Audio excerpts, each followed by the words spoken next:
Rwanda. Experts at the 4th Annual Africa Oil and Power Conference in Cape Town are calling for greater investment in the continent's energy sector. This as Africa reportedly only gets a negligible percentage of the multi-trillion rand global share of the industry. Major role players of the public and private sectors have gathered to discuss the challenges as well as the opportunities that exist in the energy sector on the continent. Gathered in this room are some of the most powerful players in the African energy sector. But while major oil and gas finds are made in more countries on the continent, it does not necessarily translate into prosperity for its people. Experts say Africa can easily compete with the major oil and gas game changers globally in terms of supply, but investment remains a challenge. If you look at overall energy investment across all energy resources, 1.85 trillion was spent throughout the world last year. Africa only accounts for 2.5% of that. So you're talking about 1.2 billion people who are struggling with only about 2.5% of the investment.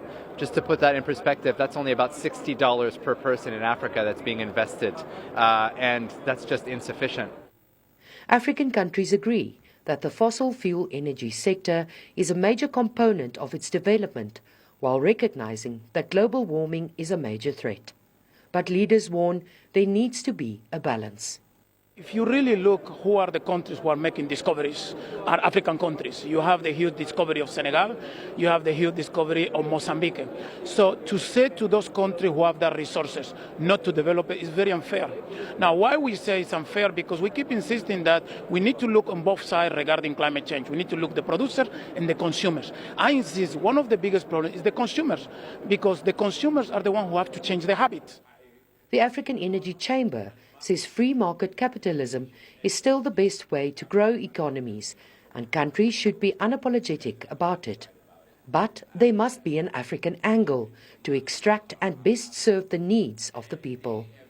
Key components here are skills development and investment.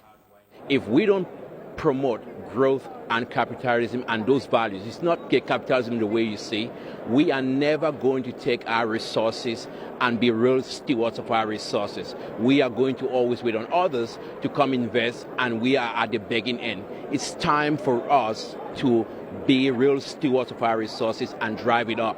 So I want kids from Soweto or from Lagos or Port Harcourt or from Accra to be part of that. They should get up dreaming dreams, big dreams that someday they can come from. It doesn't matter where you come from, but you can be right up there. The South African Minister of Mineral Resources and Energy, Gwede Mantashe, is expected to address the conference tomorrow. Mariska Botha, SABC News, Cape Town.